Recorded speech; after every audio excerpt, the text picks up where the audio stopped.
Assalamualaikum warahmatullahi wabarakatuh. Alhamdulillah wa syukurillah wa la hawla wa la quwata illa billahil aliyil azim, amma ba'du. Pertama-tama dan yang paling utama saya aturkan hormat kepada Bapak dosen Bapak Fikri Farihin selaku pengampu mata kuliah Administrasi dan Supervisi Pendidikan Institut Agama Islam Al-Qadiri Jember. Pada kesempatan kali ini saya atas nama Muhammad Zain akan sedikit menjelaskan tentang arti dari organisasi dalam supervisi pendidikan.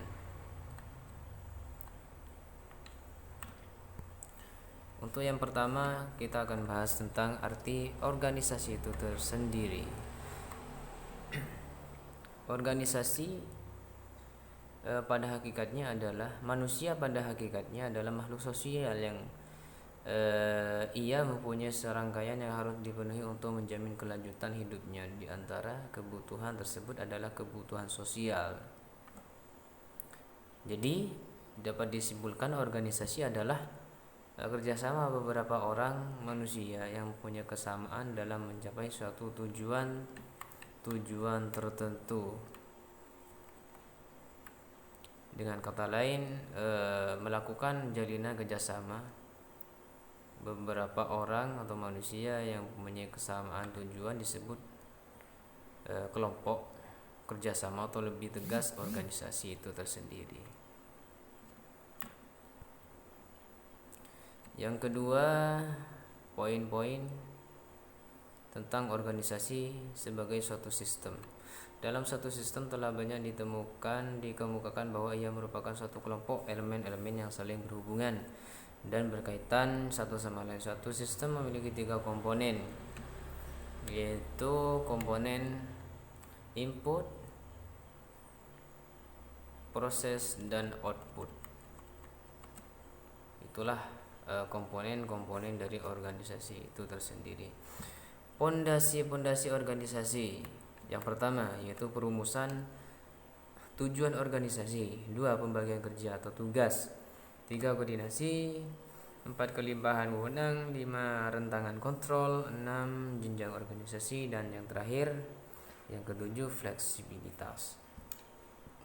Adapun proses pengorganisasian itu tersendiri merupakan proses menyusun organisasi formal dengan melakukan aktivitas merancang struktur, menganalisis pekerjaan, menganalisis kualifikasi pekerjaan, mengelompokkan dan membagikan pekerjaan satu sama lain, mengkoordinasikan pekerjaan, serta memantau pelaksanaan pekerjaan. Hierarki organisasi. Perkataan hierarki dalam bahasa Indonesia adalah jenjang organisasi. Jenjang manajemen yaitu adalah tingkat-tingkat organisasi yang di dalamnya terdapat pejabat, tugas, serta wewenang tertentu menurut kedudukannya mulai dari tingkat yang paling tinggi hingga ke tingkat yang paling rendah. Objek dan statik dan taktik dalam organisasi. Ketiga istilah itu dalam suatu organisasi menuntut kita untuk menelaah suatu organisasi, menuntut kita untuk menelaah suatu urusan proses organisasi secara menyeluruh untuk mencapai suatu tujuan yang telah ditetapkan lebih dahulu. Dengan pengertian lain bahwa objek, strategi, dan taktik dalam organisasi merupakan suatu mata rantai yang terjalin secara terpadu dalam satu organisasi yang dinamis. Poin yang selanjutnya yaitu lingkungan dan dinamika organisasi. Yang pertama, lingkungan organisasi, 2 perubahan dalam organisasi, 3 organisasi dan perubahan teknologi, 4 dampak teknologi organisasi manajemen, 5 organisasi adalah dinamis, 6 konflik dalam organisasi. Yang selanjutnya kekuasaan dalam organisasi. Kekuasaan merupakan kemampuan untuk mempengaruhi individu, kelompok, keputusan atau kejadian. Pemimpin memiliki kekuasaan untuk mempengaruhi orang lain karena pemimpin adalah penggerak sebuah atau beberapa kelompok. Untuk menggerakkan kelompok ada kesepakatan yang harus dijalin dalam dan dengan kelompok. Selanjutnya perkembangan teori organisasi.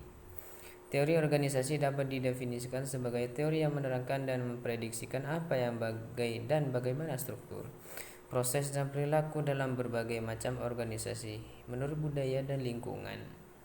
Macam-macam teori organisasi. A. Teori organisasi klasik. Organisasi neoklasik.